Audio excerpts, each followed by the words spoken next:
Здравейте, мили същества! Аз съм Милита, вашия любим гуру за себепознание. В този канал разглеждаме различни теми за личностно развитие, за манифестации, за всичко, което ми кликва на тази тема. Днес ще си говорим по темата защо манифестирането не работи за теб.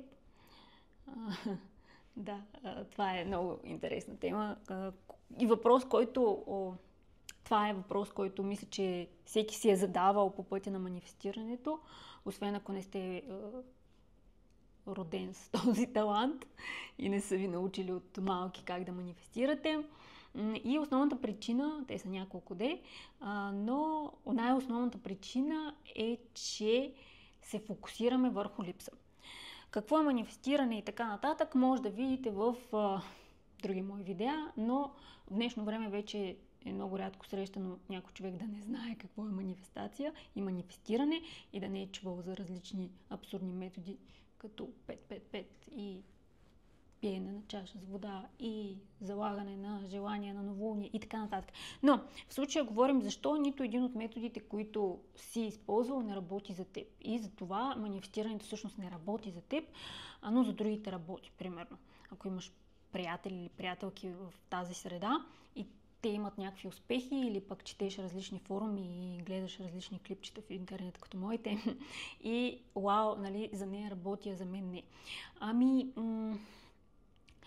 Истината е, както и в други клипчета съм ви го казвала, че манифестирането работи на 100% при всеки постоянно 24/7. Просто ти манифестираш това да не виждаш как работи. Това пак е манифестиране. Но основните причини в случая, че да кажем ти си визуализирал нещо и искаш да ти се случи, а пък то не се получава и ти си казваш манифестирането не работи за мен. Основните причини са, че първо ти си на кантара.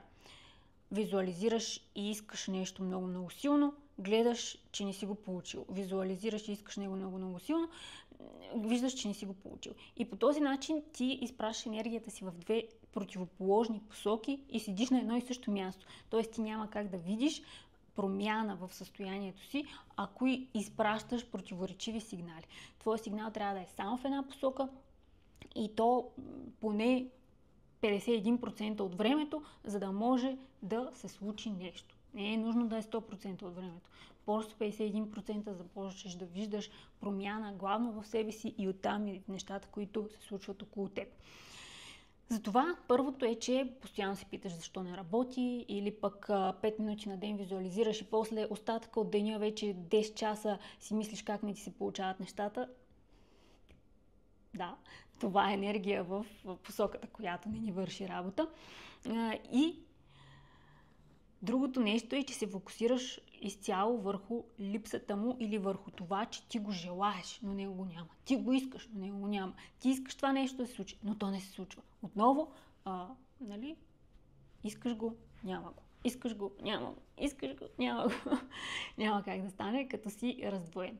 Това като цяло са причините защо манифестирането не работи за теб. Независимо какви практики, техники, неща използваш за манифестиране, няма никакво значение. Те са инструменти към едно и също място. Ти го правиш това нещо всеки ден, постоянно, 24/7, иначе нямаш да можеш да съществуваш, ако не можеш да манифестираш. Но как да го правиш осъзнато и целенасочено, вече това е нещо, което ние искаме да отключим. И то става с воля. Много воля. За да промениш мисловните си навици, с които си свикнал до този момент. Нещо, което можеш да започнеш да правиш, за да улесниш това да започне да ти се получава, е да обвързваш желанието с действие. Ако, да кажем, искаш нова работа, гарантирам ви, че може да я получите само чрез манифестиране, без да вършите никакви действия от ваша страна. Но ние като хора, които сме израснали в време и в общество, което все още манифестирането не е на 100% начин на мислене, а те първо го изграждаме, сме свикнали, че действието е по-силно от мисълта, което по принцип не е така. Действието е производно на мисълта. Но за да можеш да улесниш себе си, свържи манифестацията с някакво действие. Така ще улесниш вече изградените ти вярвания да ти помогнат с манифестирането. Да кажем, искаш нова работа, можеш да го направиш само с манифестиране, но ще ти е много по-лесно, ако си напишеш CV и започнеш да го разпращаш. Много по-лесно ще е. Да кажем, ако искаш нова кола, лесно ще ти е да си представяш, че я имаш вече, но много по-лесно ще е, ако отидеш в автокъщата, седнеш в нея, усетиш я по-истинска и направиш някакво действие, което да затвърди желанието ти. Не говоря да я купуваш, просто да я усетиш, да я пипнеш, да я почувстваш със сетивата си. Това пак е някакво действие, което насочва енергията ти в някаква посока. Друго, което можеш да направиш, е да фокусираш вниманието си не върху желанието, а върху начина, по който ще се чувстваш, когато го имаш. Това не е нужно, защото дори да се фокусираш върху желанието, пак можеш да го получиш, но говорим за улесняване на процеса. Да кажем, идеята искам нова кола, може да я замениш как ще се чувстваш, когато вече имаш тази кола. Аз чувствам много комфортно, много свободен, че имам нова кола. Аз се предвижвам лесно и това улеснява деня ми, защото имам нова кола и се чувствам с по-високо самочувствие и се чувствам по-можещ и по-имащ. Какво чувстваш в себе си, когато вече нещото се е случило, а не какво искаш? Нали? Промяна в фокуса. И също не забравяйте, че в момента, в който вие се фокусирате, да кажем, в различни техники, манифестация, чрез визуализация, чрез афирмация и така нататък,